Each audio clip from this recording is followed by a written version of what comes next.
भाई chapter number 6 ये theory वाला चैप्टर है पूरा का पूरा।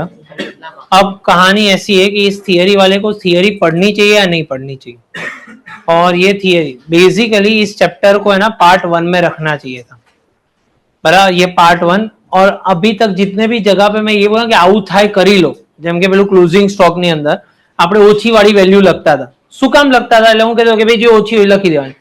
શું કામ લખતા હતા એનું આ રીઝન. ડેબિટ અને ક્રેડિટ કેમ ઇક્વલ થાય છે એનું રીઝન અહીંયા છે. ક્લિયર? ઓનરના જે પૈસા જે છે એને આપણે લાયબિલિટી સાઈડ ઉપર કેમ લખીએ બેલેન્સ શીટમાં, એનું રીઝન અહીંયા. So this is the most important chapter to understand why we are doing all these things. અત્યાર સુધી કહેતા હતા એટલે કરતા હતા કે ભાઈ આવું હોય. સપોઝ મંદિરની બહાર ચપ્પલ કાઢીને કેમ જવાનું, બધાએ કીધું, હું ગયો હતો નાનો હતો ત્યારે, બાર 2 વાર ચપ્પલ કઢાવી દીધા મારી પાસે, તો સમજી ગયો ચપ્પલ કેમ જવાનું, ન તો મેં વિચાર મને કીધું એટલે કરી લીધું. So same way when you were doing accounts till now, you were listening to me or your school teacher or someone else, જે તમને આવું કરવાનું એટલે થશે. પણ શું કામ કરવાનું, એ શું કામ કરવાના બધા જ આન્સર છે. Depreciation chapter, why needed? Depreciation શું કામ કરવાનું, એવું કેમ 80 ની વેલ્યુ ઓછી કરવાની, કેમ આપણે દર વર્ષે ઓછા કરવાના, કેમ પીએનએલ એકાઉન્ટમાં લખવાનું, અરે દર વર્ષે કેમ પીએનએલ એકાઉન્ટ બનાવવાનું. આ જેટલા મગજમાં ક્વેશ્ચન્સ છે ને એ બધાના આન્સર આ ચેપ્ટરમાં છે.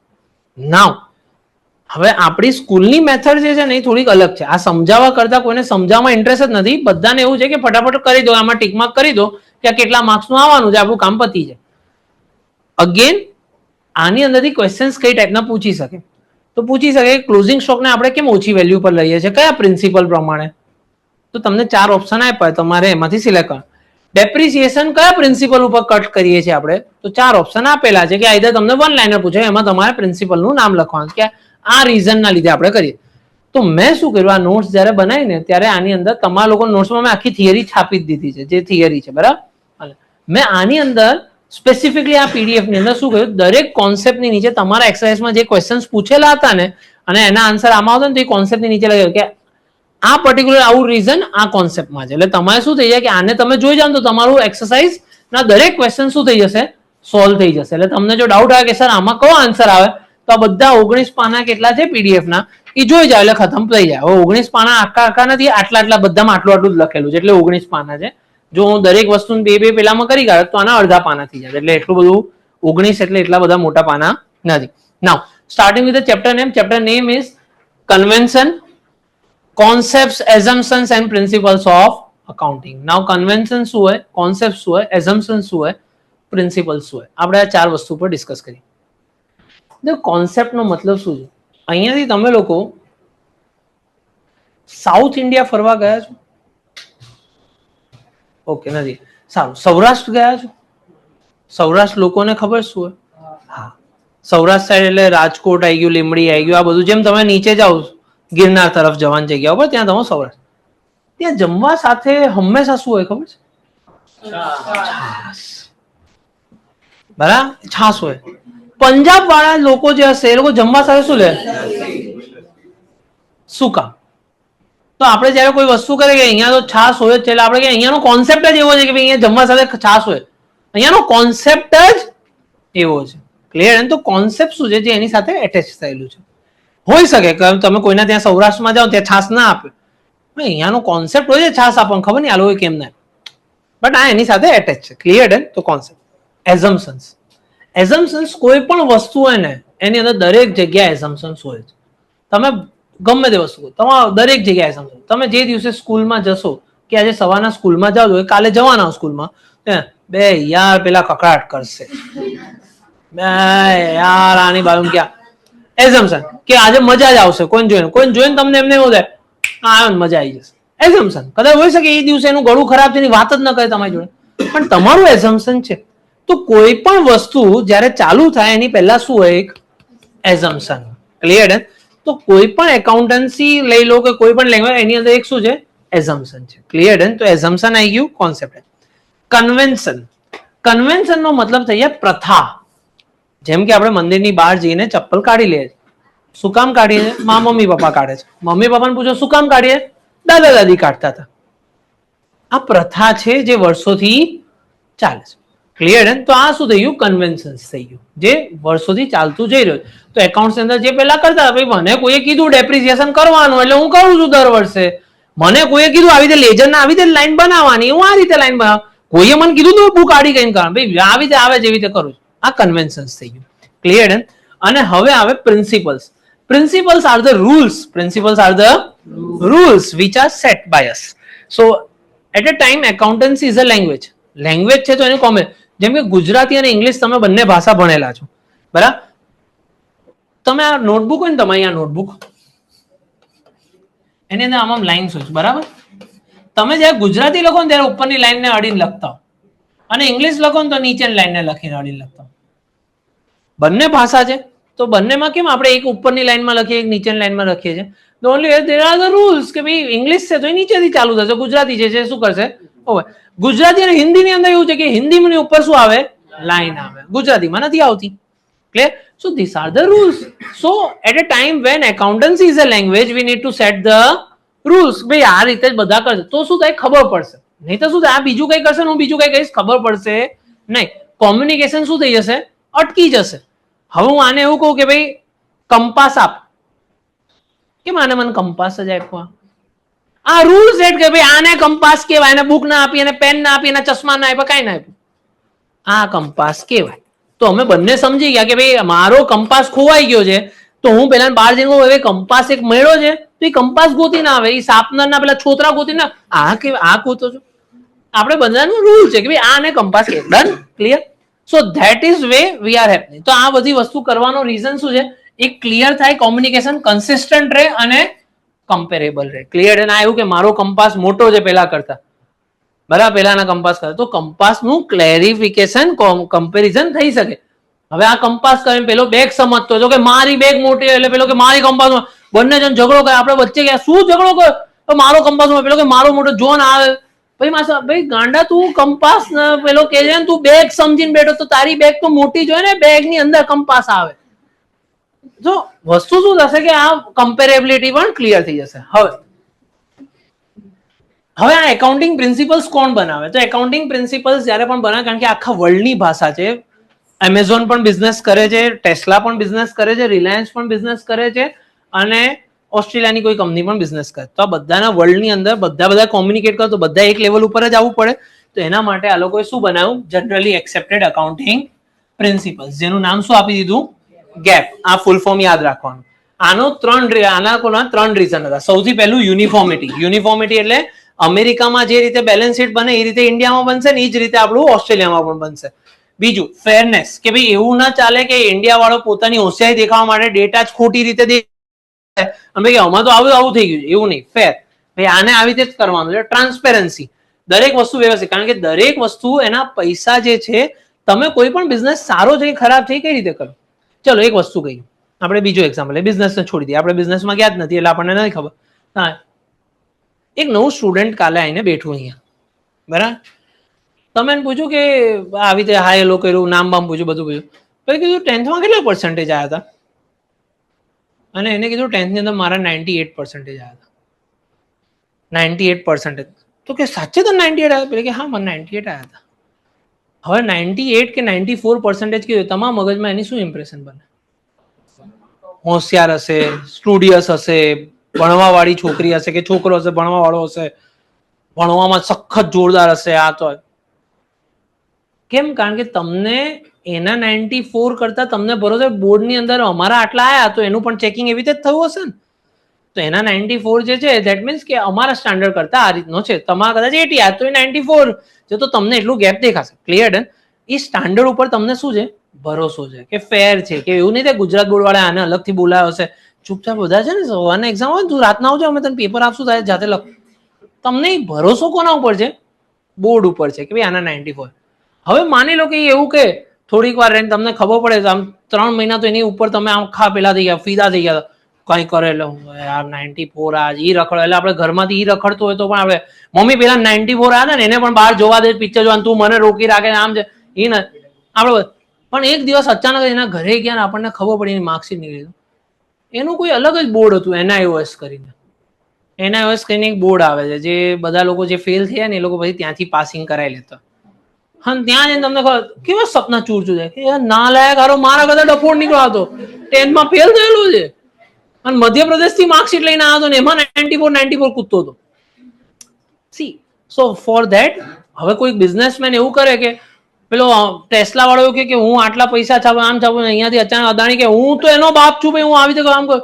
ટેસ્લા વાળો ગભરાય છે એક દિવસ એલન મસ્ક કે આ ગૌતમભાઈ આટલા આગળ છે. પછી એને કહે હા યાર હું ડોલરમાં આપું છું બધા આંકડા ને આ તો રૂપીઝમાં આપે છે, તો મારા ડોલર ને રૂપીઝમાં કન્વર્ટ કરો તો 90 ટાઈમ્સ વધી જાય કન્વર્ટ. પણ આ વસ્તુ કરવા માટે પણ આપણને એક ફેરનેસ જોશે. તો આ બધી વસ્તુ છે. તો ટ્રાન્સપેરન્સી જોઈએ દરેક વસ્તુ. શું જોઈએ આપણને? ટ્રાન્સપેરન્સી. અને આનાથી શું થશે? કન્ફ્યુઝન એવોઇડ થશે અને યુઝર્સને ડિસિઝન લેવામાં કામ લાગશે. તમને તમારા બાજુમાં 94 આવ્યા તો હવે કયા બોર્ડમાં હતો? પેલો કે ગુજરાત બોર્ડમાં. કઈ સ્કૂલમાં હતો? તો કે આ સ્કૂલમાં. ઓકે, હવે તમે ડિસિઝન એની જોડે દોસ્તી કરવી કે એના 94 ઉપર ભરોસો કરવો કે કરવો જ નહીં. ચલો હવે કોન્સેપ્ટ નો મતલબ શું છે? Basic idea or fundamental rules. આને કોન્સેપ્ટ કહેવાય. Assumptions are the conditions that accountant assume to hold true for preparing the financial statement. આ એઝમ્પશન છે કે ભાઈ હું એકાઉન્ટિંગ કરું છું તો હું આ રીતે કરીશ. ફોર એક્ઝામ્પલ, તમે લોકો મને 12th ની ફીસ આપી દીધી તો ભલે મને આ વર્ષે ફીસ આવી પણ આ મારી ઇન્કમ કયા વર્ષની છે? Next year. આ એઝમ્પશન છે. ભાઈ પૈસા ભલે આવી ગયા, ગવર્મેન્ટ આઈને કે ટેક્સ હું કહ્યું ભાઈ હજી આખું 12મું પતવા દે પછી ટેક્સ ભરીશ, ત્યાં સુધી હું ભરીશ નહીં. અને બીજું કન્વેન્શન. કન્વેન્શન નો મતલબ શું છે કે જે ટ્રેડિશન કે પ્રેક્ટિસ ફોલો થતી over a period of time, કે over a period of time જે વસ્તુ થાય છે એ રીતે ચલાવે. હવે સૌથી પહેલા હવે ઓબ્જેક્ટિવ શું છે આના? તો કન્સિસ્ટન્ટ રહે, રિલાયબલ રહે, રેલેવન્ટ રહે અને કમ્પેરેબિલિટી રહે. આ ચાર વસ્તુના નામ યાદ રાખવાના. કદાચ 2 માર્કરમાં પૂછી શકે કે what are the objectives of accounting principle? Consistency, reliability, relevance અને કન્સિસ્ટન્સી નો મતલબ બધા સેમ લેવલથી જ કરે છે. બીજું રિલાયબિલિટી, તમે રિલાયબલ છો. આજે ગુજરાત બોર્ડના આટલા માર્ક્સ આવ્યા તો તમે એના ઉપર રિલાય કરી શકો, હા ભાઈ આને આટલું આવડતું હશે. બીજું રેલેવન્સ. રેલેવન્સ નો મતલબ શું છે? એનું ઇમ્પોર્ટન્સ. જ્યારે ગુજરાત બોર્ડમાં હવે એ કે 94 માર્ક્સ કઈ થાય, એ તો મારા મમ્મી પપ્પાએ છે ને એક્ઝામ લીધી હતી ને એની અંદર જાતે એની સામે બેસીને મેં લખ્યું હતું ને એમાં મને 94 આવ્યા. તો આપણે ગાંડા તે બોર્ડમાં એક્ઝામ જ નથી, આ તો મમ્મી પપ્પાએ જે ચેક કર્યું એમાં મને 94 આવ્યા. આપણે એક લાફો મારવા ને ગાંડીના, તો એના ઉપર રિલાયબલ જ નથી આવ્યો. તારા મમ્મી પપ્પા ની બોર્ડમાં કેટલા એ બોલ ભાઈ, આજુબાજુ મારે કથા નથી. અને લાસ્ટમાં આવે કમ્પેરેબિલિટી. કમ્પેરેબિલિટી નો મતલબ શું છે કે તમે શું કરી શકવા જોઈએ?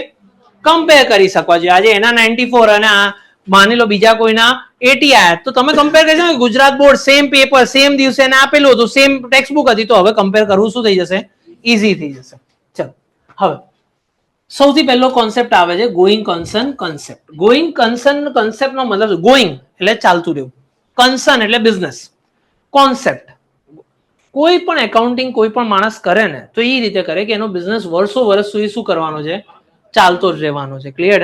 એટલે આપણે ડેપ્રિસિએશન શું કામ આપીએ છીએ? કારણ કે આપણને એવું ભરોસો છે કે મારો યુકેઆઈસી કે મારો બિઝનેસ જે છે એ 50 વર્ષ ચાલશે પણ એસી 10 વર્ષ જ ચાલવાનું છે, એટલે મારે 10 વર્ષ પછી એક નવો ખર્ચો આવવાનો છે. આ હું એઝમ્પશન થી ચાલું. હોઈ શકે કાલે મને અમેરિકાના વિઝા મળી જાય, અહીંયાથી જતો રહું, સ્વિટરલેન્ડ જતો રહું, મેં ડેપ્રિસિએશન આપ્યું અને ભાઈ એવું થયું કે 8 વર્ષ પછી 10 વર્ષે એસી બદલાય પણ 8 વર્ષે જેવું થઈ ગયું કે મને કોઈ જગ્યાના વિઝા મેં એપ્લાય કર્યા, મને મળી ગયા, બાય બાય સીવડા તાળું માની જતો, એસી હજી ચાલુ છે પણ હું જતો રહ્યો. પોસિબિલિટી છે. પણ આપણે જયારે એકાઉન્ટિંગ ત્યારે આવું બધું ના જોઈએ કે કદાચ આવું થશે તો, કદાચ કાલે ઉઠીને આમ થાય. આપણે એ સમજાય કે વર્ષો વર્ષ સુધી યુકેઆઈસી ચાલવાનું છે. ક્લિયર? તો આપણે આ રીતે કરતા. તો આ વસ્તુ ખબર પડી. ગોઈંગ કન્સર્ન, એના ઉપરથી આપણે દરેક એક્સપેન્સ ફિક્સ એસેટ ને શું કરીએ? ડેપ્રિસિએશન કરતા હોઈએ છીએ.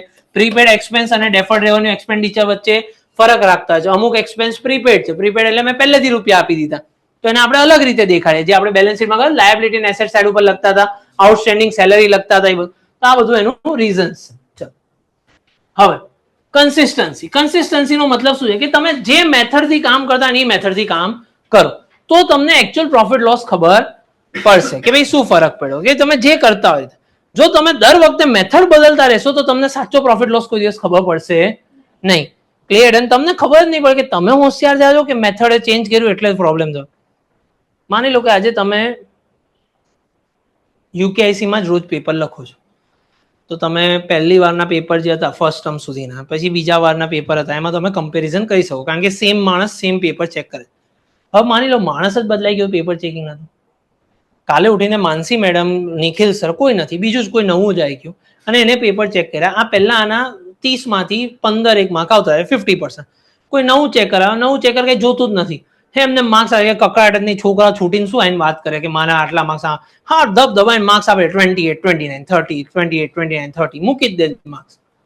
હવે અચાનક એના મા બાપને શું થઈ ગયું? જેની એટલે તો તોડ ફોડ કરી ગાડી સેકન્ડ ટર્મમાં તો એને. પણ શું આ હોશિયાર થયો હતો? શું થયું હતું? મેથડ બદલી ગઈ હતી ચેકિંગની. તો આ વસ્તુને જોવું પડે. એટલે તમે રોજ રોજ આવી રીતે મેથડ બદલી શકો નહીં. તમે તો લોકોનું ઉલ્લું બનાવી દેશો કે આ મેથડ થી કર્યું એટલે માર્ક્સ આવી ગયા. તો આ વસ્તુ થવી જોઈએ નહીં. તો આના માટે લોકો શું કીધું? કન્સિસ્ટન્ટ. કન્સિસ્ટન્સીનો મતલબ શું છે? સેમ મેથડ રહેવી જોઈએ. એટલે તમારે સપોઝ ડેપ્રિસિએશનમાં રિડ્યુસિંગ બેલેન્સ મેથડ છે તો રિડ્યુસિંગ બેલેન્સ વાપરો. અને જો તમારું પેલાની અંદર સ્ટ્રેટ લાઈન મેથડ તો સ્ટ્રેટ લાઈન વાપરો. લીફો અને ફીફો. લીફો અને ફીફો નો મતલબ છે ફર્સ્ટ ઇન ફર્સ્ટ આઉટ અને લીફો નો મતલબ છે last in first out. Clear? And FIFO અને લીફો. અહીંયા સુધી કોઈ ડાઉટ છે? ચલો, આ ફીફો લીફો શું હોય ખબર છે? સ્ટોક નું કઈ રીતે થાય લીફો ફીફો? મસ્ત example. First in first out. First in first out એટલે જે પહેલા અંદર આવ્યું હોય એ પહેલા બહાર જતું રહે. તમે મીઠાઈ ખરીદવા ગયા છો કોઈ દિવસ? મીઠાઈ તમે પેલું કહો, પેલું મીઠાઈની દુકાન જાઓ, કંદોઈ કે એમાં પૂછી જાઓ તમે લોકો. કોઈ પેલું કાચનું આમ રાખેલું, અંદર બધા પેંડા પડેલા અને બરફી પડેલી હોય. હા, લે પેંડા બરફી ને બધું હોય. એમાં તમે એને કહો કે 500 ગ્રામ પેંડા આપો, એ કયા પેંડા તમને આપશે? જે નવા પેંડા એ આપશે કે જે હવે એક્સપાયર નજીક હશે એ પહેલા આપશે? એટલે જે થોડાક જૂના પેંડા છે ને કે 500 આ પેંડા છે, હા હું કરાવે. એટલે અંદર જાય, ખબર હોય કે આ હવે 2 દિવસ જૂના પેંડા ચીપકાઈ દો એટલે વેચાતો છે. જે ફર્સ્ટ ઇન, જે પહેલા માલ અંદર આવ્યો હતો એને પહેલા શું કરી કાઢો? બહાર ગયા. આ first in first out. Clear? Done? Okay. Last in first out નો મતલબ શું છે? જે પહેલા, જે છેલ્લો માલ આવ્યો હતો એ પહેલા બહાર જશે. તમે ગાંઠિયા ખાવા કોઈ દિવસ ગાંઠિયા રથમાં કેવી રીતે ગયા? ત્યાં જઈને ઘરે નહીં મંગાવાની. ઇસ્કોન ગાંઠિયા, ગાંઠિયા ખાવા ગયા સ્પેશિયલી? ત્યાં ગાંઠિયા ખબર પેલું તમે ઓર્ડર દેવા જાવ ગાંઠિયા લેવાના છે એટલે કેટલા ગ્રામ ને શું છે તમે કહો આટલા ગ્રામ આપી દે એટલે એ આપે. પછી ખબર બહાર એક માણસ હોય પેલો આમ ગાંઠિયા અને ફાફડા પાડતો રહેતો અને આમ પેલું આમ. તમે કયા ગાંઠિયા લેશો એની પાસે? જે જૂના ઠંડા થયેલા છે કે ગરમ ગરમ છે? એટલે આપણે ગરમ તળાય ને એ આપજે ને ભાઈ ગાંઠિયા. લાસ્ટ હમણાં જ જે માલ આવ્યો એ પહેલા બહાર જતો રહ્યો. આને કહેવાય લીફો મેથડ. આને શું કહેવાય? લીફો મેથડ. ક્લિયર? જે ગરમા ગરમ જે હમણાં આવ્યું એ પહેલા વાર વપરાઈ ગયું. જે ઠંડા ગાંઠિયા કે ફાફડા પડ્યા છે સાઈડમાં પડ્યા એ ઝોમેટો સ્વિગી વાળાને ગરમ કરીને આપી દે કે લઈ જાય, કારણ કે ત્યાં જોવા વાળો નથી. ચલો, એટલે હું કહું છું એવું કરતા હશે એવું જરૂર નહીં. ચલો, પછી એના પછી એક્રુઅલ કોન્સેપ્ટ. એક્રુઅલ કોન્સેપ્ટ નો મતલબ શું છે? એક્રુઅલ નો મતલબ એવો થાય કે ભાઈ એક્રુઅલ કોન્સેપ્ટ, જે ઇન્કમ કે એક્સપેન્સ જે વર્ષ માટે થયો છે એ વર્ષમાં જ રેકોર્ડ કરવાની આવશે. આજે રેકોર્ડ કરાશે નહીં. ફોર એક્ઝામ્પલ, આજે જેની લે મને 2 વર્ષની ફીસ આપી, એક 11th ની ફીસ આપી અને એક કોની આપી? પણ જે 11th ની ફીસ છે એ શેમાં રહેશે? 11th માં જશે, આ વર્ષમાં જશે. ઇન્કમ ટેક્સ હું આ વર્ષે ભરીશ 25-26 માં. જે 12th ની ફીસ છે એ નેક્સ્ટ યર માટે આપી 26-27 માટે. તો 12th ની ફીસ ભલે મને આજે આવી ગઈ પણ ઇન્કમ મારી આજની છે નહીં. So that is the reason આપણે આને શું કરે છે? બાયફર્ગેટ કરીએ. ક્લિયર? ડન? આટલું લોજિક ક્લિયર થયું? એક્રુઅલ નો મતલબ શું છે? Income and expenses are recorded when they are earned regardless when the cash is received. હવે બીજી વસ્તુ માની લો કે ભાઈ મારે આ કલ્પેશને સેલેરી આપવાની હતી, 30 માર્ચનો પગાર આપવાનો હતો, એ મારે ક્યારે આપવો જોઈએ? માર્ચમાં આપવું. પણ નોર્મલી આપણા તેની કન્ડિશન કે માર્ચની અંદર જે એક માણસ કામ કરે એને એપ્રિલ મહિનાની 5મી તારીખે પગાર મળે. ક્લિયર? તો એકચ્યુઅલ પગાર કોનો છે? માર્ચનો. મેં ક્યારે આપ્યો? તો મારે રેકોર્ડ ક્યારે કરવો જોઈએ? માર્ચમાં કે એપ્રિલમાં? માર્ચમાં.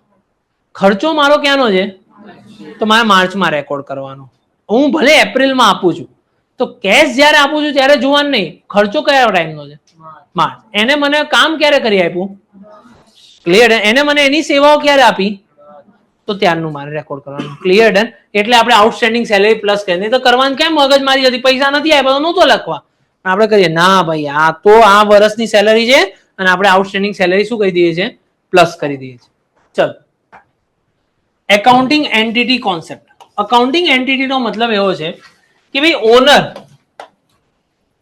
અને બિઝનેસ આ બંને જે છે ને એ સેપરેટ છે. જેઠાલાલ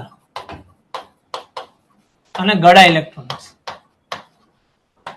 આ બંને કોણ છે અલગ છે. મુકેશ અંબાણી રિલાયન્સ આ બંને કોણ છે અલગ અલગ છે. ક્લિયર હે. ગૌતમભાઈ અદાણી બંને કોણ છે અલગ અલગ છે. ક્લિયર હે. એટલે આપણે શું કહીએ બંનેને સેપરેટ ગણીએ છીએ. એટલે આપણે જ્યારે ઓનર પૈસા આપે ને બિઝનેસમાં તો બિઝનેસ શું કરે છે ઓનરને પણ એવું ગણે છે કે આ પણ એક માણસ છે કાલે ઉઠીને આ પણ પૈસા લઈ જશે તો એટલે આપણે કોની સાઈડ લખીએ છીએ લાયબિલિટી સાઈડ લખીએ છીએ. ક્લિયર હે. કેમ આપણે કેપિટલ લાયબિલિટી સાઈડ કારણ કે ઓનર પણ શું છે એક માણસ જ છે. કાલે આવીને જેમ બેંક વાળો લોન આપે છે તો ઓનર પૈસા આપે બસ ખાલી ઓનર સારો છે ઈએમઆઈ લેતો નથી. ક્લિયર હે. તો આ વસ્તુ છે. અહીંયા સુધી કોઈ કઈ ડાઉટ છે પાકું. ચલો તો આ વસ્તુ થઈ ગઈ. ચલો એના ભાઈ હવે આપણે કયા કયા કોન્સેપ્ટ ભણ્યા સૌથી પહેલું કયું ભણ્યા હતા ગોઈંગ કન્સર્ન. પહેલું ગોઈંગ કન્સર્ન. બીજું શું ભણ્યા કન્સિસ્ટન્સી. કન્સિસ્ટન્સીમાં શું એક્ઝામ્પલ આપ્યો તમે પેપર ચેકિંગ કરવા વાળો કે ભાઈ પેપર ચેકિંગ કરવાથી. ત્રીજો એક્રુઅલ. એક્રુઅલમાં મેં શું કીધું હતું કોનો એક્ઝામ્પલ આપ્યો હતો એક્રુઅલમાં ફાફડાનો હતો. એક્રુઅલમાં એક જણનો મેં એક્ઝામ્પલ આપ્યો હતો હમણાં પેલું આવ્યો તો અંદર આવ્યો તો ભાઈ કહો સેલરી. સેલરી. ચલો હવે એકાઉન્ટિંગ એન્ટિટી ની અંદર મેં કયો એક્ઝામ્પલ આપ્યો ગાંઠિયા તો પતી ગયા ભાઈ આ તમે લોકો હજી ગાંઠિયામાં જ છો. ગાંઠિયા ગયા. ગાંઠિયા શેમાં આપ્યો તો મેં હા લીફો ફીફો શેમાં આવતું હતું કન્સિસ્ટન્સીમાં. ચલો ઠીક. આની અંદર બંને જણ અલગ અલગ હોય. ચલો પછી મની મેઝરમેન્ટ. આપણે એકાઉન્ટ્સ આટલું બધું એકાઉન્ટ્સ લખ્યું બધાના બિઝનેસના પેલા ફાઇનલ એકાઉન્ટ્સ બનાવ્યા પ્રોફિટ જોયું લોસ જોયું આપણે બધું જ જોયું. આપણે ખબર પડી કે એ લોકો શેનો ધંધો કરતા હતા. આપણે સ્ટોક લખતા હતા ખબર પેલું ક્લોઝિંગ સ્ટોક વોઝ. તો ક્લોઝિંગ સ્ટોકમાં આપણે કોઈક એક્ઝામ્પલ એવું યાદ છે ક્લોઝિંગ સ્ટોકનું એડજસ્ટમેન્ટ યાદ છે ખરું શું લખતા ક્લોઝિંગ સ્ટોક એક એડજસ્ટમેન્ટની લાઈન વાંચો ને કદાચ જો યાર જો ને તમે ફાઇનલ એકાઉન્ટ્સના ચેપ્ટરમાં કે ક્લોઝિંગ સ્ટોકના એડજસ્ટમેન્ટ વાંચો ને શું કોઈ પણ એક લાઈન વાંચો ને કોઈ પણ ક્લોઝિંગ સ્ટોક ચેપ્ટર 5 માં હશે. હા જોરથી બોલ ને. Closing stock is rupees 80,000 of which market value of 10% goods is 20% less. Goods of rupees 10,000 needs to be declared for. Okay, closing stock is of rupees 80,000 out of which the market value of 10% goods is something. બીજા કોઈ example વાંચો ને.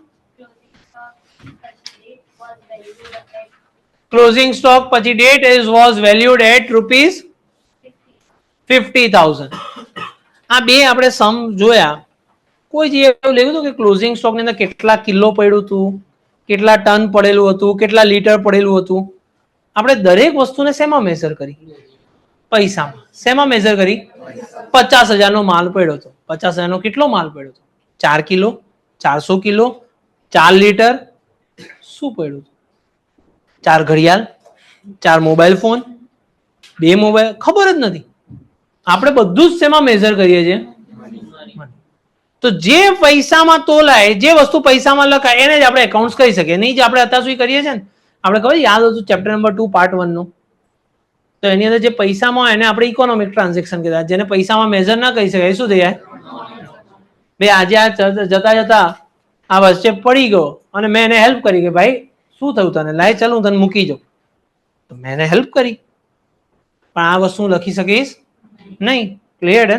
પણ જો હું આને પૈસા આપું કોઈ કામ માટે કે મારા ત્યાં તું રોજ 2 કલાક એક્સ્ટ્રા બેસીને કે ટાઈપિંગનું કામ જે કરજે તો આ વસ્તુ મોનેટરી ટ્રાન્ઝેક્શન. તો આપણે પૈસાને રેકોર્ડ કરીએ બીજું કોઈ રેકોર્ડ કરતા નથી. તો દરેક બિઝનેસ દરેક વસ્તુ કેવી કરીએ છીએ આપણે મનીમાં.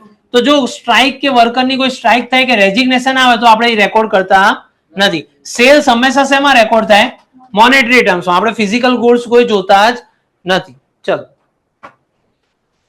પીરિયોડિસિટી કોન્સેપ્ટ. પીરિયોડિસિટી કોન્સેપ્ટ નો મતલબ શું છે પીરિયડ.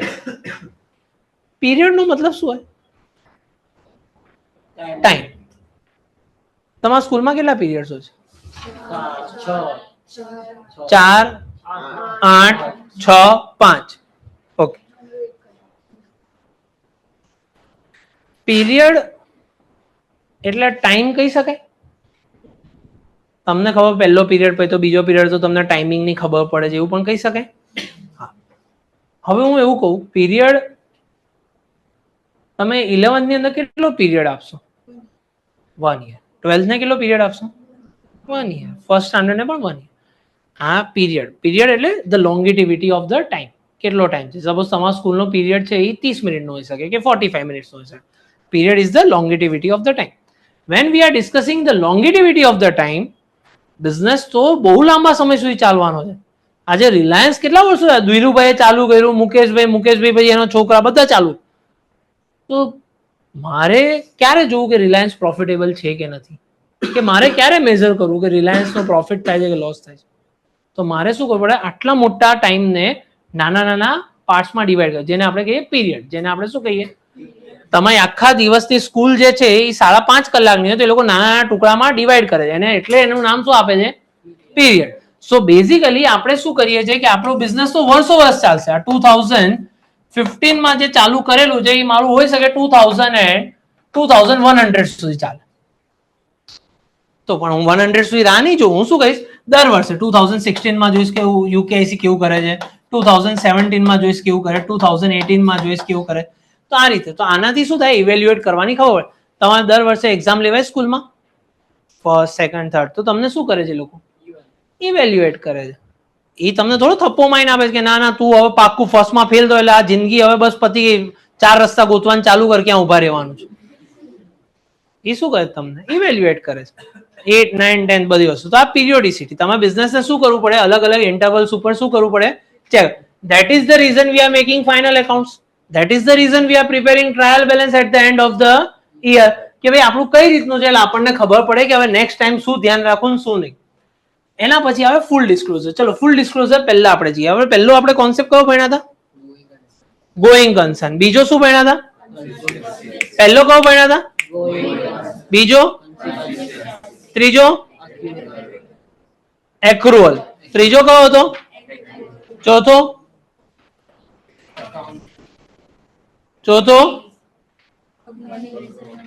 ચોથો કયો હતો? Accounting entity. પાંચમો? ઓકે, ફરીથી પહેલો કરીએ. પહેલો ગોઈંગ કન્સર્ન. ગોઈંગ કન્સર્ન માં શું હતું? પ્રેમભાઈ બોલો ને. બિઝનેસ ચાલતું રહે. Very good. સેકન્ડ શું હતું? આરો? કન્સિસ્ટન્ટ. કન્સિસ્ટન્સી શું હતું? ના, કન્સિસ્ટન્ટ એક જ મેથડ યુઝ કરવાની, કન્સિસ્ટન્ટ વાળી. ચલો થર્ડ પોઈન્ટ શું હતો? એક્રુઅલ. એક્રુઅલ મેડમ શું હતું? સેલરી વાળું, કે ભાઈ જે વખતે ખર્ચો થાય ભલે પૈસા ગમે ત્યારે આપીએ. સારું. પછી એક્રુઅલ પછી accounting entity. Krishna accounting entity क्या था? दोनों अलग अलग है. कौन अलग अलग है? ओनर एंड बिजनेस अलग अलग है. પછી શું હતું? Money measurement. રાઇલ મની મેઝરમેન્ટ એટલે શું હતું?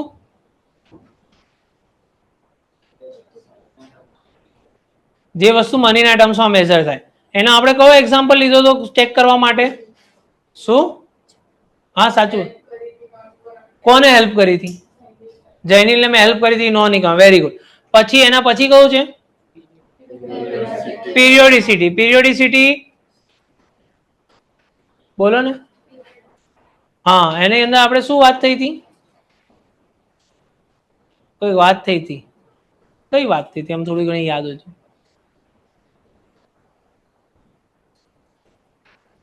આરવી ક્યારે બનાવીએ છે? કેમ બનાવીએ છે? ઇવેલ્યુએશન કરી શકીએ. ઓકે. એના પછી હવે આયા છે એના ઉપર ફૂલ ડિસ્ક્લોઝર. ડિસ્ક્લોઝર એટલે ખબર શું? સાંભળેલું વર્ડ?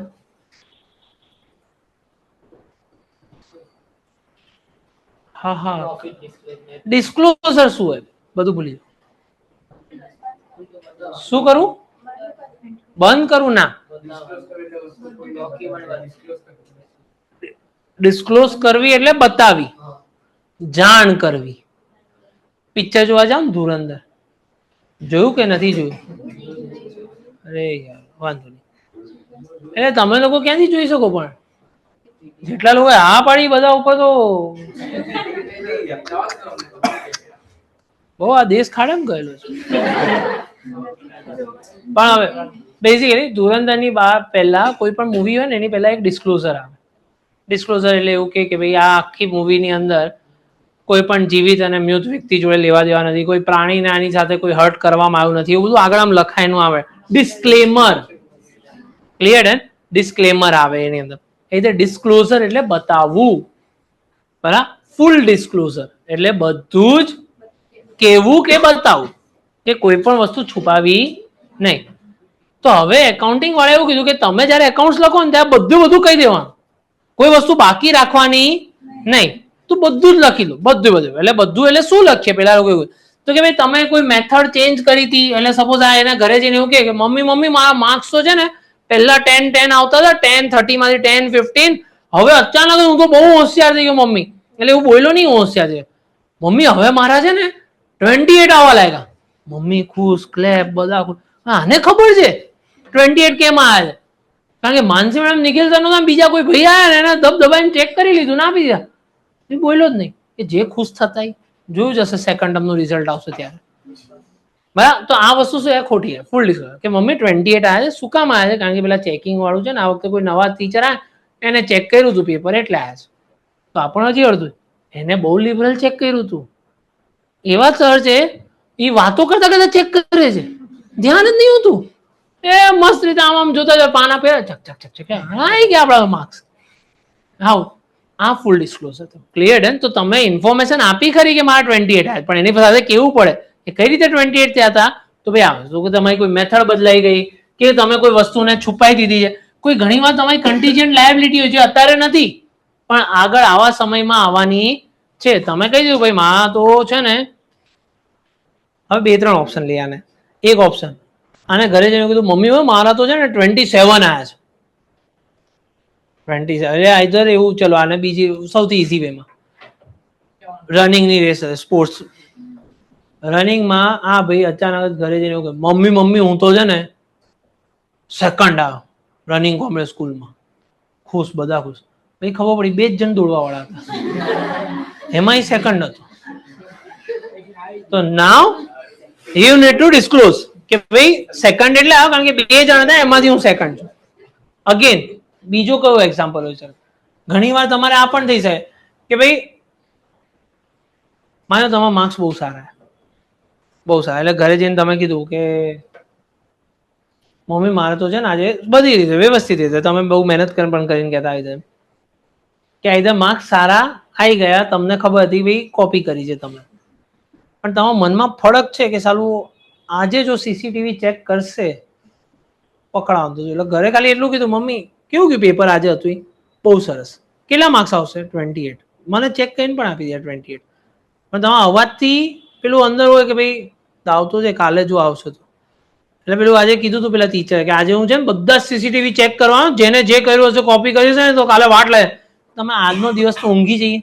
જો હું આજથી સામેથી કહી દઉં મમ્મીને તો આ contingent liability, this is A content. આજે લાયબિલિટી નથી કે કાલે દાવ થશે, પણ મનમાં ખબર છે કદાચ ચાલો કાલે સ્કૂલે જઈને ફોન કરવો પડશે મમ્મી આવો ને સ્કૂલમાં. આ કન્ટીજન્ટ કદાચ ન પણ આવે, પેલા મેડમ પણ ભૂલી જાય. ક્લિયર હે? તો આવું બિઝનેસ ને ઘણી વાર બિઝનેસ ઉપર ઘણા લોકોએ કેસ કરેલા હોય મોટા. હા બિઝનેસ કે અમે તો જોરદાર, અદાણી એવું કે અમે તો જોરદાર વ્યક્તિ, અમારે તો બધું બહુ એરપોર્ટ બને આ બને બધું. ખબર છે ઓસ્ટ્રેલિયા વાળા જોરદાર કેસ કરેલો છે કરોડો રૂપિયાનો. ઠીક છે, એવું બધું નહીં બોલે, આવશે ત્યાં જોશ. એવું ના ચાલે, તમારે એ પણ કહી દેવું પડે કે ભાઈ આવો કેસ અમારા ઉપર થયો. Hello everyone, quick announcement. अगर आप अहमदाबाद में हैं तो आप पर्सनली हमारे पास ऑफलाइन बैचेस में आ सकते हैं, फिजिकल क्लासेस में, जहां पे आप सैटेलाइट और साउथ भोपाल एरिया में हमारे ऑफलाइन सेंटर्स हैं, तो हमारे पास पर्सनली आप पढ़ सकते हैं, प्रैक्टिस कर सकते हैं, एग्जाम्स यहाँ पे होती है, कंडक्ट होते हैं, और हमारे ऑफलाइन सेंटर्स में 7 सब्जेक्ट्स हम लोग पढ़ाते हैं। आप अलग अलग जगह पे है गुजरात के और गुजरात बोर्ड में आप पढ़ रहे हैं तो आप सारी जो नोट्स है वो कौटिल्य बैच जो करके हैं, आप सारे वीडियोस देख रहे होंगे तो आपको पता होगा। आप यूकेआईसी ऑनलाइन जो है वो एंड्रॉयड आप यूजर है तो आप उसमें से ऐप डाउनलोड करके ये जो है वो फ्री ऑफ कॉस्ट ये जितने भी वीडियोस होंगे हमारे उसकी सारी नोट्स उसमें होंगी तो आप गो थ्रू कर सकते हैं। पर इस बार हम लोगों ने लॉन्च किया है कौटिल्य प्लस, जिसमें हम लोग कॉमर्स इजी बुक्स भी देते हैं, जिसमें हम डिटेल्ड वर्जन देते हैं आपके पढ़ाई के लिए। एक जो है वो एक extra plus on add on हो जाएगा जिसमें आप हर चीज़ बहुत इजीली पढ़ पाएंगे। ठीक है, हमने अकाउंट सेट्स के लिए तो स्पेस भी छोड़ी है जहाँ पे आप अपने हिसाब से सम्स कर सकते हैं, और इको बीए में जिस हिसाब से बोर्ड्स में पूछे जाते हैं कोई में समरी नोट्स भी दी है तो उस हिसाब से आप कॉमर्स इजी नोट तो चार सब्जेक्ट की आपको नोट्स डिलीवर होती है आपके घर पे। और हमने इस बार टेस्ट सीरीज भी लॉन्च किए हैं कि काफ़ी बच्चों का ऐसा होता है मैम हम वीडियोस देख लेते हैं पर पता नहीं चलता इवैल्यूएशन के लिए कि मुझे कितने मार्क्स आएंगे। तो उन सारे लोगों के लिए ये टेस्ट सीरीज है जो 3500 रुपीज़ की, मतलब अगर आप दोनों को कंबाइन करें तो 8000 का है, जो आपको 6500 में पूरा मिल जाएगा। मतलब हम आपको एक शेड्यूल सेंड करेंगे और उस हिसाब से आपको एग्जाम्स देनी रहेगी। तो ये कौटिल्य प्लस जो है वीडियोस यहाँ से देख लो, पूरा का पूरा आपका 11th क्लियर हो सकता है।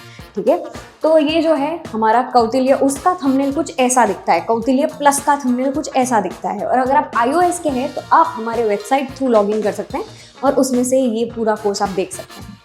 और जो लोग 12th स्टैंडर्ड में हैं और आप अगर 12th में आएंगे तो हमारे 12th के लिए एक स्पेसिफिकली बहुत ही फोकस्ड कोर्स है, दैट इज कॉमर्स के बाजीगर्स।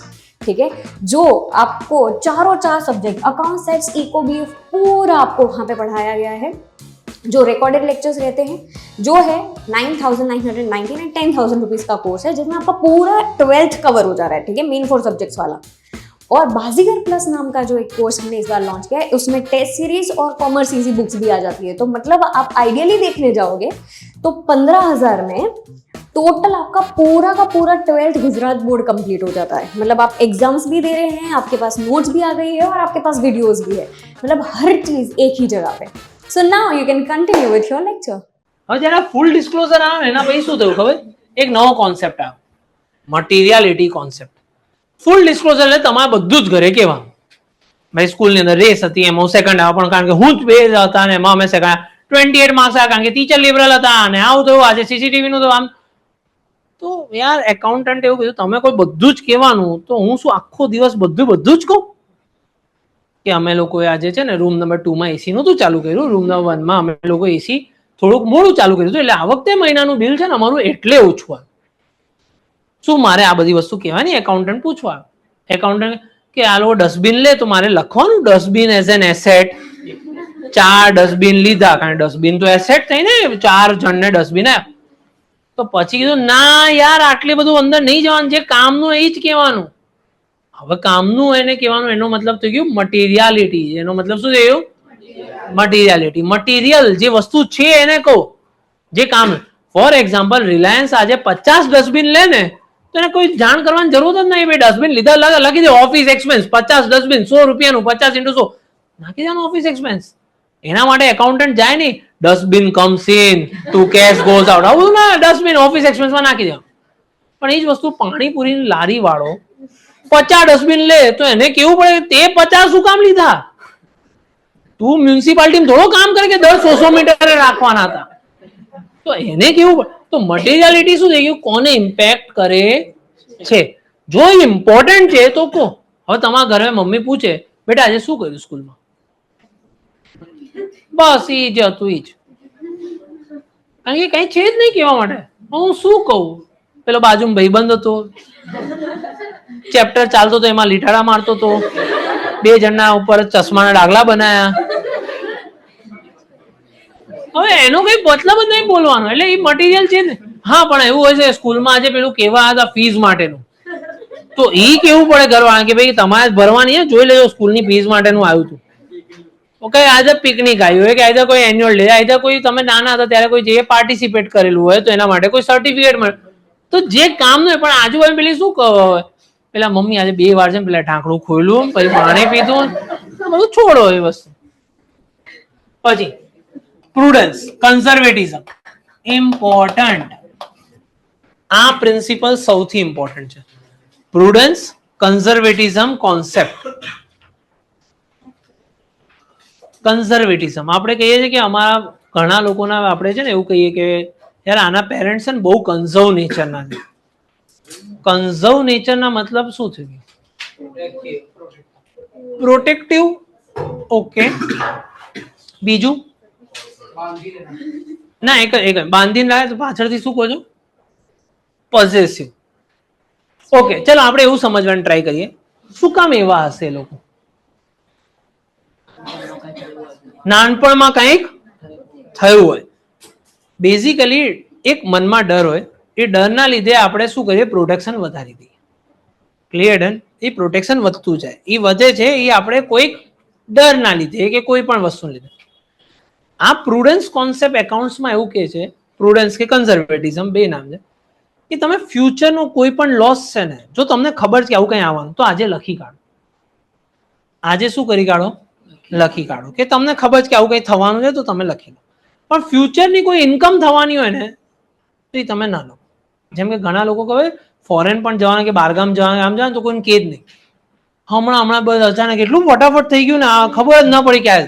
આખું ગામ ખબર હોય ક્યારે થયું હતું, પણ એ કે જ નહીં કે જ્યાં સુધી વિઝા ના આવે કાંઈ ના અનુભવ્યું જ નથી. કોઈ નજર લાગી જશે તો. So what we are doing also, આપણે કન્ઝર્વ રહીએ છીએ. આપણે શું રહીએ છીએ? કન્ઝર્વ. તમે પેપર બહુ સારું લખીને તો પણ બહાર કેવું ગયું? ગયું, ઠીક છે. કેવું જ નહીં, માર્ક્સ આવે ત્યારે એવું થાય કે સારું તું તો ઠીક છે કે ખબર નહીં કઈ રીતે આવી ગયા. એટલે આ કન્ઝર્વેટિવ એકાઉન્ટન્સી એવું જ કહે છે કે ફ્યુચર પ્રોફિટ નતા ના જો, પણ ફ્યુચર લોસ આજે. એટલે આપણે બેડ ડેપ્સ રિઝર્વ અત્યારથી પ્લાન કરી દઈએ. આપણે કહ્યું પેલું બેડ ડેપ્સનું એક એડજસ્ટમેન્ટ આવતું હતું જેમાં ટાટ ફોર્મેટ બનાવતા. શું કામ લખતા? કે મને ખબર છે આ કદાચ નહીં આપે પૈસા તો ત્યારે કકડાટ કરવા કરતા આજે જ કકડાટ કરીને બતાવે તો માઇનસ કરી પ્રોફિટ ભલે ઓછો આવતો. આજે હું ખુશ છું, મારે આગળ જઈને જોવું જ નહીં. પછી ભલે પૈસા ભલે આપી દેતો કે ના આપે, મને ફરક પડતો નથી. ફ્યુચર ક્લોઝિંગ સ્ટોક કેમ આપણે ઓછી વેલ્યુ પર લખીએ છીએ? ભાઈ અત્યારથી ઓછી જો એક આ બોટલની માર્કેટમાં 100 રૂપિયા વેલ્યુ છે, મેં ખરીદી હતી 120 રૂપિયામાં, તો જો હું કાલે જઈને વેચું તો મને કેટલા આવવાના છે? 100 જ આવવાના છે ને. માર્કેટમાં 100 રૂપિયાની વેચાય તો હું 100 રૂપિયા લખી લો. ભાઈ બનવા જો છે, મારી સ્કિલ બહુ સરસ હોય, બહુ જોરદાર છે. ના આવ્યો મન, મેં કીધું જો ભાઈ આવી બોટલ છે ને માર્કેટમાં મળે, બધી ડુપ્લિકેટ છે. જેની ઉપર આવ્યું આમ હોય ને, જેમાં થોડું પ્લાસ્ટિક નીકળે, આ ઓરિજિનલ છે, આ લઈ લે. 200 રૂપિયાની છે, 500 માં પણ માર્કેટમાં નહીં મળે. આ ઉલ્લુ બની ગયો, લઈ ગયો 200 તો નસીબ. પણ આ ત્યાં જ મારી સામે બ્લિંકિટ અને એમેઝોન એમાં પણ આવી જ છે બોટલ. શું કરશો? જ્યાં લઈ જાય માથામાં 100 રૂપિયામાં. એટલે આપણે આ વસ્તુ કરવી પડે. ક્લિયર છે ને? તો આ પ્રુડન્સ. તો સ્ટોકની વેલ્યુએશન કરીએ છીએ એટલે આપણે પ્રોવિઝન્સ બનાવીએ છીએ, એટલે આપણે કન્ટીજન્ટ લાયબિલિટીને ફાઇનાન્શિયલ સ્ટેટમેન્ટ્સમાં લખીએ. Cost concept. માની લો કે આજે મેં, હવે બીજો ક્વેશ્ચન કે સર આપણે બધામાં ડેપ્રિસિએટ કરીએ, એસીમાં ડેપ્રિસિએશન લખીએ, ફર્નિચરમાં લખીએ, પણ જે આપણી ઓફિસ હોય, બિલ્ડિંગ હોય, લેન્ડ હોય, એ તો બધી શું થતી હોય? વધે ને. તમે જે ઘર લીધું હતું વર્ષો પહેલા, આજે એના ઘરની કિંમત ઘટી કે વધી? વધી. તો આપણે એ કેમ નથી લખતા? આપણે તો દર વર્ષે જયારે પ્રોફિટ ગણાવે છે ત્યારે એવું લખવાનું કે મારા ઘરની કિંમત 5 લાખ વધી, 10 લાખ વધી. એ કેમ નથી લખતા? ઇન્કમ છે એટલે નહીં, ફ્યુચર ઇન્કમ છે એટલે પણ. ચલો ના, આનો એ લોકો એક વસ્તુ કે કોઈ પણ એસેટ ને હંમેશા રેકોર્ડ કરશું કોસ્ટ પ્રાઇસ. એટલે ભાવ વધે તો પણ રેકોર્ડ નહીં કરે, ભાવ ઘટે તો પણ રેકોર્ડ કરશું નહીં. આપણે જે લીધી એના, સપોઝ મેં આ એસી લીધું, બરાબર, 70,000 નું આવ્યું એસી મેં લીધું. એના પછી આ ક્રિસમસ સેલ આવ્યું અને ક્રિસમસ સેલમાં 55,000 માં વેચે છે. તો ફટ કરતા મારું તો 70 થી 7,000 જ ઘટવાના હતા ને વર્ષ પછી, તો 10% ડેપ્રિસિએશન, તો 63 થાત. પણ એની જગ્યાએ આ તો રોમા વાળો કેટલામાં વેચવાનું ચાલુ કર્યું? તો મારે 55 લખવાનું ના. તમે કેટલામાં લીધું હતું? તો તમે 70 લખો. આ પ્રોપર્ટી મેં કીધી 1 કરોડમાં, આ સાઈડનો ભાગ, આ 1 કરોડની પ્રોપર્ટી લીધી. હવે કદાચ હોય શકે આજે આના 1.5 કરોડ આવતા, પણ મેં લીધી કેટલામાં? તો મારે લખવાના કેટલા? 1. ક્લિયર? જયારે હું વેચીશ અને એકચ્યુઅલ ત્યારે હું લખીશ, અત્યારે હું લખીશ નહીં. એટલે એસેટ્સ ને કે કોઈ પણ વસ્તુને હંમેશા એના કોસ્ટ પ્રાઇસ ઉપર લખાશે, હંમેશા એના કેના ઉપર લખાશે? કોસ્ટ પ્રાઇસ ઉપર. ચલો પછી આવે છે ડ્યુઅલ આસ્પેક્ટ. ડ્યુઅલ આસ્પેક્ટ નો મતલબ શું છે? આપણે ત્યાં ફોર્મ્યુલા છે, તમને ચેપ્ટર નંબર 5 ખબર હોય તો, accounting equation A = C + L. આપણે શું કરીએ હંમેશા asset is always equal to liability capital plus liability. Clear? એટલે એસેટ અને કેપિટલ આપણે બધા જોતા કે દરેક વસ્તુ શું થતી ઇક્વલ જ થતી હોય એટલે તમારી બેલેન્સ શીટ હંમેશા શું થઈ જાય ટેલી થઈ જાય. ક્લિયર? ચલો હવે એના પછી આવે મેચિંગ કોન્સેપ્ટ. મેચિંગ કોન્સેપ્ટ નો મતલબ ચલો હું સમજાવું. આપણે એક સિમ્પલ એક્ઝામ્પલ લઈએ આ સમજવા માટે. સપોઝ માની લો તમે લોકોએ મને 2 વર્ષની ફીસ આપી આ જ વર્ષમાં 11th ની પણ ફીસ આપી અને તમે મને કોની ફીસ આપી 12th ની. એક્ઝામ્પલ તરીકે માનીએ કે મારી પાસે 30 રૂપીસ 11th ના હતા અને 50 રૂપીસ 12th ના હતા એટલે મારા ખિસ્સામાં પૈસા કેટલા આવ્યા 8. એટલે એક વર્ષની અંદર 1 યરની અંદર મારી પાસે પૈસા આવ્યા 80 રૂપિયા. ક્લિયર? અને મારો ખર્ચો એક્સપેન્સ ગણું તો મારો એક્સપેન્સ ની અંદર એક વર્ષમાં ઇલેક્ટ્રિસિટી બિલ આવ્યું 10 રૂપિયા, 30 રૂપિયા આવ્યું પેલો સ્ટાફની સેલરી, 10 રૂપિયા મ્યુનિસિપાલિટી બિલ આવ્યું અને બીજા 10 રૂપિયા એક્સ્ટ્રા ખર્ચો થયો તો 30, 40, 50, 60 રૂપીસ નો ખર્ચો. હવે હું આ બંનેને ચેક કરું 80 - 60 એટલે હું કહું ભાઈ મારો પ્રોફિટ કેટલો રૂપીસ છે 20 રૂપીસ. મેં બધાને કીધું ભાઈ હું તો 20 રૂપિયા કમાઉં છું. કઈ રીતે કમાઉં? મેં કીધું જો આ છોકરી જે છે એને 30 રૂપિયા ફીસ ભરી પછી 50 રૂપિયા ફીસ ભરી તો કેટલા રૂપિયા આવી ગયા મારી પાસે 80. આ મારો ખર્ચો ઇલેક્ટ્રિસિટી બિલ સ્ટાફનો ખર્ચો 20 રૂપિયા profit. This is wrong. Why? આ જે 50 રૂપિયા છે એ મારી આ વર્ષની ઇન્કમ નથી એ તો કોની છે એટલે મેં શું કર્યું 2 વર્ષની ઇન્કમ લીધી. મેં ઇન્કમ કેટલા વર્ષની લીધી અને ખર્ચા કેટલા વર્ષના લીધા તો 2 વર્ષ અને 1 વર્ષની અંદર તો હંમેશા હવે જો આ 50 રૂપિયા કાઢી નાખું તો આ 80 ની જગ્યા કેટલા થઈ જશે 30 રૂપિયા. 30 અને 60 ને કમ્પેર કરો તો શું થઈ રહ્યું છે લોસ 30 રૂપિયા. તો તમારે હંમેશા મેચ કરવાનું છે 1 વર્ષની ઇન્કમ વર્સિસ 1 વર્ષના એક્સપેન્સ. ક્લિયર? તો તમે કમ્પેરિઝન કરી શકો નહીં તો કમ્પેરિઝન થાય જ નહીં. ત્યાં કેટલા પર્સન્ટેજ આવ્યા હતા 83 આવ્યા હતા. ક્લિયર? રુદ્રભાઈ 61. આપણે કોણ કહેવાના નહીં 61 આવ્યા હતા બરાબર. આપણે કહેવાના 91 આવ્યા છે. હવે આને 91 આવ્યા છે આને આયા 83. એટલે જેનિલ કઈ બોલો મેં રુદ્ર ખબર તને હોશિયાર વ્યક્તિ આમ છે એના 91 આયેલા આમ આયા. રુદ્ર ને 91 જોઈને લાગતો મેં જોઈને શું એટલે તું સકલ સુરત થી કોઈને જોવે છે 91% વાળો છોકરો છે તને શું ખબર પડે આમાં. મેં રુદ્ર જોયા. હવે આ ભાઈને ઇન્સલ્ટ કોઈ પણ માણસને થાય ને એટલે એ શું થાય કે પેલું એવું થાય કે યાર કંઈક તો જોવું પડશે. એટલે એક દિવસ માનસી મેડમ કઈ ફાઇલ લઈને કઈ કામ કરતા ને તો બાજુમાં બેસી ગયો અને ફાઇલ જોઈ ને તો એમાં 10th ના પર્સન્ટેજ આવ્યા. તે કેટલા કીધા તો બોસ મને 10th 61 કીધા. 61 એટલે એને માર્કશીટ જોઈ 61. એ કાલે ક્લાસમાં જઈને બધા વચ્ચે આ સરે મારું ઇન્સલ્ટ કર્યું હવે દેખાડી દઉં સર. એટલે આ મન કે સર તમે શું રુદ્રને કેટલા આવ્યા છે? મેં તો 91. એ કે 61 આવ્યા આ પ્રૂફ છે. મેં ક્યાં કીધું કે 10th માં એને એટલા આવ્યા. 9th અને 10th ના ભેગા કર પર્સન્ટેજ એટલે એના 91 થાય છે. એના 9th માં એના 30% હતા આમાં 61 પ્લસ 30 ને તો કે તો સર મારા 9 ના એને એડ કરતો 100 ઉપર જાય. મેં તો તારે કેવા હતા ને 2 વર્ષ. So this is not a proper comparison. તો આપણે ગમે ત્યારે કરવું હોય તો મેચિંગ. મેચિંગ નો મતલબ 1 વર્ષ વર્સિસ 1 વર્ષ, 1 વર્ષના ઇન્કમ વર્સિસ 1 વર્ષના એક્સપેન્સ. ચલો પછી આવે રિયલાઇઝેશન કોન્સેપ્ટ. રિયલાઇઝેશન નો બીજો મતલબ છે રેવન્યુ રેકોગ્નિશન. કે સારું મારે સેલ્સ ની એન્ટ્રી ક્યારે કરવી ટુ સેલ્સ ની એન્ટ્રી ક્યારે કરવી. ફોર એક્ઝામ્પલ એક ક્લાસિક એક્ઝામ્પલ લઈએ ડોમિનોઝ. ડોમિનોઝમાં તમે પીઝા મંગાવ્યા. પહેલા તો ઝોમેટો સ્વિગી હતું નહીં પેલા ડોમિનોઝમાં કોઈ ઓરિજિનલ પીઝા મંગાવેલા છે એની પ્રોસિજર ખબર કઈ રીતે હતી. ડોમિનોઝ છે ને ઝોમેટો સ્વિગીનો બાપ હતો. Domino's was the first entity જેને પીઝા બધાને ખાતા કર્યા કારણ કે પીઝા ઘરે ડિલિવરી કરતો અને એ પીઝા ડિલિવરી કરવામાં એની અંદર એક હતું કન્ડિશન જો 3 પીઝા મંગાવે ને તમે તો 30 મિનિટ્સમાં તમારા ઘરે આવી જાય. એટલે આ ઝોમેટો સ્વિગી અને બ્લિંકિટ નો પણ દાદા કહી શકાય કે 30 મિનિટમાં તમારા ઘરે ના આવે તો પીઝા ફ્રી.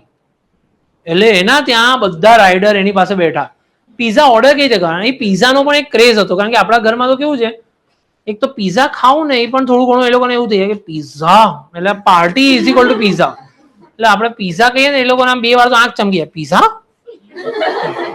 હવે આ પીઝા અમે લોકો ભેગા ક્યારે કરીએ એટલે ડોમિનોઝ વાળા છે ને એક પીઝા તો ડોમિનોઝ ના પેલા પીઝા આટલા મોંઘા હોતા ડોમિનોઝમાં પણ ડોમિનોઝ સમજે કે બહુ મોંઘું રાખો ને તો કોઈ ખરીદતું નથી. એટલે ડોમિનોઝ વાળા એવું કર્યું 40 રૂપીઝમાં એક પીઝા કાઢ્યું. એને પીઝા મેનિયા આજકાલ નામ ચાલે છે ને એનું, એ પીઝા એટલે 39 રૂપીઝનો પીઝા પ્લસ ટેક્સ બેક્સ કરો ના રૂપિયા 4 પીઝા મંગાવવાના એટલે 4નો કોમ્બો આવે. તો મસ્ત નાનકડા પીઝા હોય, 4 પીઝા તમને આપી જાય. હવે 4 પીઝા કરો એટલે પેલું 30 મિનિટ્સ વાળું ઓપ્શન નીકળી જાય કારણ કે 4 થઈ ગયા તો પણ વાંધો એટલે બધા ફ્રેન્ડ્સ બધા જ્યારે ભેગા થાય ને ગ્રુપ ડિસ્કશન માટે એટલે સૌથી પહેલું ડિસ્કશન એ થાય કોના ઘરે ભેગા થશું, બીજું ડિસ્કશન પીઝા મંગાવી લેશું ને આપણે ત્યારે તો કે હા પીઝા મંગાવશું કારણ કે 40 રૂપિયા તો બધાને પોસાય. 40 રૂપિયામાં તો શું જવાનું, 50 જેવું રૂપીસ આવતું હતું બધું પેલું ટેક્સ પૈસા તો એટલે ત્યાં જઈને પીઝાને ફોન કરી ડોમિનોઝ. હવે એ બિચારો જે સામે માણસ રાખ્યો ને હવે આપણે એના કરતાં બહુ સારી જગ્યાએ છે પણ પેલો બિચારો ઇંગ્લિશમાં પૂછે હાઉ કેન યુ સર્વ, હાઉ કેન આઈ સર્વ યુ. એટલે આપણે 2 મિનિટમાં હા yes I want pizza, which pizza sir you would you like to have pizza. હવે એવું તો કે પેલા સસ્તા વાળા આપી દે. I would like to go for one onion and tomato and another one was some corn અને એટલે પછી ખપાવાની એની જોડે એટલે પેલો બીજા એડ્રેસ એટલે એડ્રેસમાં પેલો આપણો નંબર હોય તો એડ્રેસ એને ગોતી લે નામ ને બધું કરે પછી આપણો નંબર રજીસ્ટર તો બીજાને કહે ભાઈ તારો નંબર છે અને એડ્રેસ મળવાનો. હવે મેં ફોન કર્યો પીઝાવાળાને ફોન કર્યો શું એ લખી આવે છે 2 સેલ્સ, એને સેલ્સ થઈ ગયું મેં ફોન કર્યો એટલે ચાલો ઠીક છે.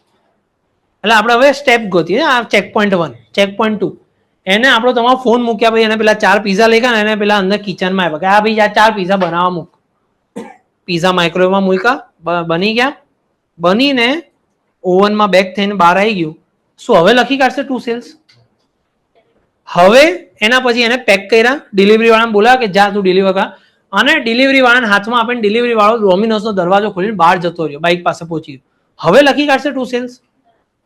એની આગળ ગયો બાઇક વાળાએ બાઇક ચાલુ કર્યું, તમારા ઘરની નીચે આવી ગયો, તમારા ઘરે આવ્યો, બેલ વગાડી બરાબર છે અને તમને તમારા હાથમાં પીઝા આપ્યા. શું ત્યારે લખી કાઢશે સેલ્સ? તમે અંદર ગયા, પૈસા લઈને આવ્યા, એને પૈસા આપ્યા, પેલા થેન્ક યુ કીધું અને એના હાથમાં પૈસા આવ્યા. શું ત્યારે લખી કાઢશે ડોમિનોઝ વાળો સેલ્સ?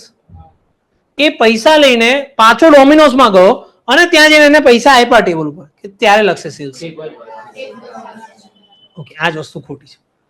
જે ટાઈમે તમારા હાથમાં એને પીઝા આપી દીધા ને એ વખતે એનું સેલ્સ થઈ ગયું. હોઈ શકે કે તમે ડોમિનોઝમાંથી પીઝા મંગાવ્યા, ડોમિનોઝ તમારા કાકાની કે પપ્પાની જોઈ તો પૈસા આપવાના તમે નથી. બીજી વસ્તુ એને પીઝા આપી દીધા એટલે એનું કામ ત્યાં પતી ગયું, એને પૈસા લેવા અંદરથી બંદૂક લઈને શું કીધું પૈસા બોલ શું પૈસા જોઈતા? નાના સાહેબ બધું મફત હતું, આ તો પ્રમોશનલ ઓફર લઈ જાઓ. એટલે આનો કોન્સેપ્ટ એવો છે risk and reward. Risk and when risk and reward is transferred, when risk and reward is એ વખતે સેલ્સ કરી દેવા. પછી પૈસા આવે છે કે નથી તો બેડ ટેક્સમાં લખો કે ગમે તે લખો, આપણે જેવા ગુડ્સ આપી દે એટલે સેલ્સ ને. તો જો તમને યાદ હોય તો આપણે પેલા હમણાં બિલ્સ ઓફ એક્સચેન્જ ચેપ્ટર કરતા હતા, આપણે ગુડ્સ આપી દે ત્યારે પરચેસ સેલ્સ ની એન્ટ્રી કરી નાખતા હતા ને. આપણે રાહ જોતા કે પેલી સાઇન કરશે કે નહીં કરે કે પૈસા આપશે કે નહીં. હા સાઇન કર્યા પછી પણ નાલાયક જેવા નીકળે છે જે આપણે હમણાં જોયું. Clear done? તો એ વસ્તુ ચલો વેરીફેબિલિટી એન્ડ ઓબ્જેક્ટિવિટી. કોઈ પણ ટ્રાન્ઝેક્શન આપણા બિઝનેસ ની અંદર કરીએ એ તો જ રેકોર્ડ થશે જો એ વેરીફાઈ થઈ શકતું હોય. જો એ શું થઈ શકતું હોય? તમે આડેધડ ખર્ચા લખી શકો.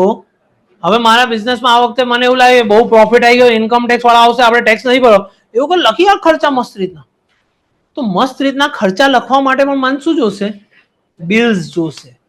મારે લખવું હોય મારા સ્ટેશનરીનો ખર્ચો થયો તો સ્ટેશનરી લીધી તો એનું બિલ આપો. આજે મને મારો પ્યુન કે ભાઈ હું ગયો તો ડી માર્ટ અહીંયા બધી સાફ સફાઈ વાળી વસ્તુ લે કોલિન ને બધું લેવા માટે તો એને પૈસા આપી દઈ શકાય, પણ હું આવશે ત્યારે શું કહીશ લાય બિલ આપ.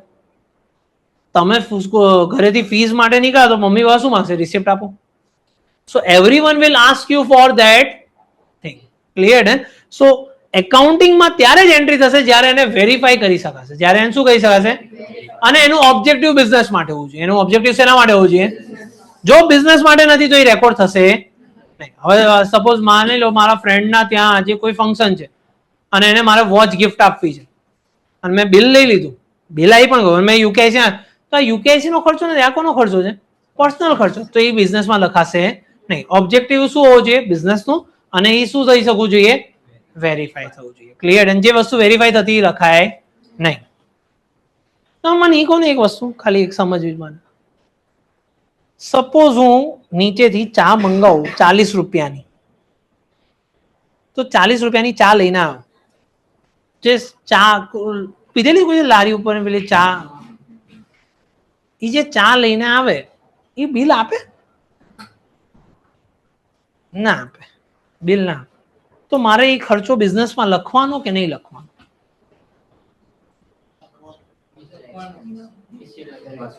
પણ કોઈ પણ એક્સપેન્સ લખવા માટે કંઈક તો પ્રૂફ જોશે. વેરીફેબિલિટી નો મતલબ શું છે? કે જે વેરીફાઈ થઈ શકે. સપોઝ મેં બેન્ચ ખરીદી, બિલ નથી, તો પણ કહો આ જો બેન્ચ આવી ક્યાંથી, કોઈ મફત મૂકી ગયું હોય?